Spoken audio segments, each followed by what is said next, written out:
em 2016, a gente começou a fazer essa transposição. Foi um encontro, né, entre o pessoal de Brasília, né, o nosso centro cooperativo lá de Brasília. Ele começou a alertar porque ele já vislumbrava o crescimento das cooperativas de maneira geral, né?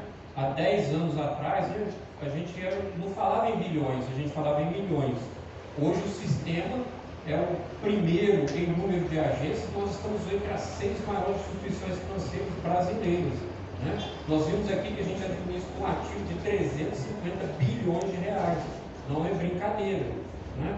E eles começaram a perceber que a relação nossa de capital em reserva estava muito distoante. Por quê? O nosso capital ele é protegido por lei, né? Para quem é mais velho, ele lembra do Odori Paragaçu, né? Ele falava assim: esse negócio aqui é imexível. O nosso capital é a mesma coisa, né? Ele é inalienável e impenhorável. O que quer dizer? Ninguém pode colocar a mão. O que eu quero dizer com isso? Ali, esse exercício, nós tivemos sobras. E se na hora que a gente colocasse as receitas e as despesas lá, tivesse tido prejuízo? Eu não posso mexer no capital. De onde que eu tiro o dinheiro? Da reserva. E vocês observaram aqui o Marcelo falando? Em 4 anos o nosso ativo dobrou de tamanho. O que a gente levou 35 anos para fazer, em 4 anos nós fizemos. As nossas operações de crédito quase dobraram de tamanho também. Se a gente tem uma norma que obriga a cooperativa a fazer provisões, ou se a gente tem um problema econômico e a gente tem que aumentar as provisões, de onde que a gente tira se o capital não pode ser tocado? Reserva. Então, quando a gente tem uma empresa desse tamanho, a gente precisa ser o quê? Precavido. Mas a gente também não pode tirar o valor desse da cartola, concorda? O que a gente fez? Porque foi uma demanda dos delegados. Assim, Luiz, até quando que a gente vai ficar com 70%? Assim, beleza. Na próxima Assembleia a gente traz alguns parâmetros, né? E foi o que a gente fez. O que nós iniciamos aqui no processo? Vamos estudar como é que está o comportamento das demais cooperativas do estado de Minas Gerais? E a gente começou a fazer o quê? Pesquisar.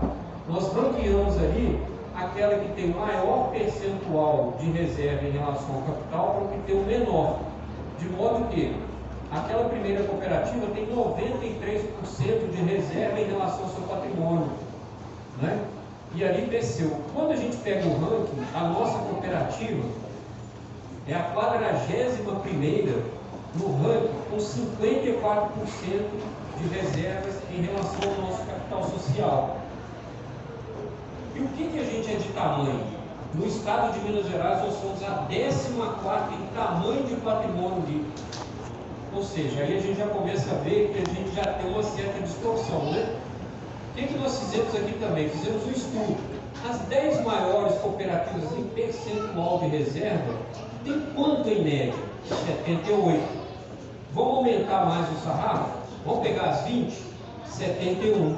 E nós estamos com 54. O que aquilo ali quer dizer para nós? Que a gente ainda tem uma tarefa a ser cumprida ainda. Precisamos ser mais precavidos, né? Mas aí uma outra pergunta também que os delegados vão lembrar lá. Durante quanto tempo então nós vamos ficar com 70%? Aí nós tivemos que fazer um estudo também. Nesse caso, umas perguntas para a gente difícil, né? Aí a gente tem que tentar responder. Pois bem, na realidade aqui é brincadeira. O que nós fizemos aqui, né? Para a gente chegar nisso aqui, para quem é consultor sabe, né? Quando você vai fazer alguma projeção, normalmente você trabalha com cenários, né? Você trabalha com um cenário pessimista, moderado, otimista. Uma besteira? E agora, tá beleza? Se eu falar uma besteira aqui, beleza. Atenção, não é bem isso não. O que nós fizemos ali? Não vamos trabalhar nem com um cenário pessimista e nem com um otimista. Vamos trabalhar dentro da nossa realidade, ou seja, um cenário moderado, né? A gente costuma dizer assim, ceteris paribus, e tudo mais constante. Vamos trabalhar com essa condição, né? A gente não tem nenhuma surpresa. De acordo com a simulação que nós fizemos, os nossos números teriam aquele comportamento se a gente mantiver os 70%. Ou seja, em 2030, muito provavelmente a gente atinge os 70% de reserva em relação ao nosso capital social. Eu acho que é bem razoável, né? E aí é uma projeção. A gente vai fazer o quê? Nós vamos fazer o acompanhamento, nós vamos fazer essa projeção todo ano e vamos fazer o acompanhamento. aquele comportamento que a gente simulou, ele está se mostrando real ou não, né? E aí a gente pode fazer um ajuste.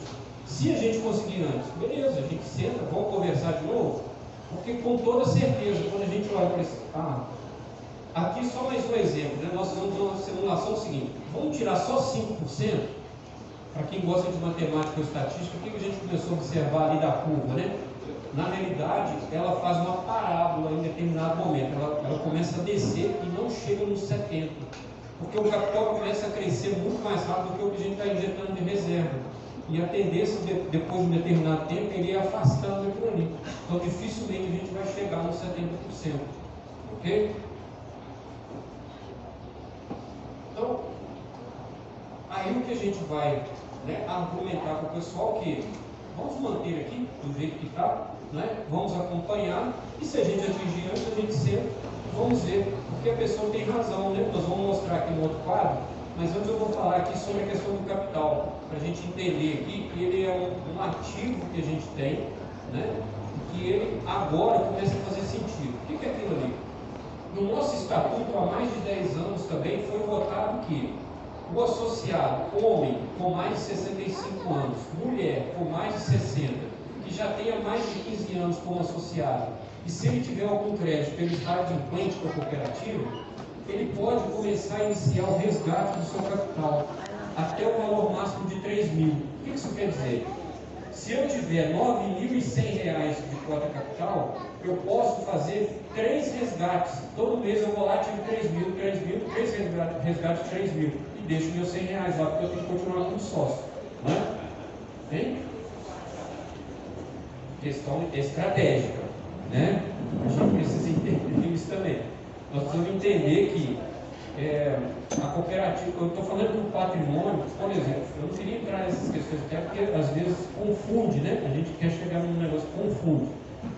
Porque o patrimônio, ele não é só o patrimônio líquido, ele tem várias denominações que, por exemplo,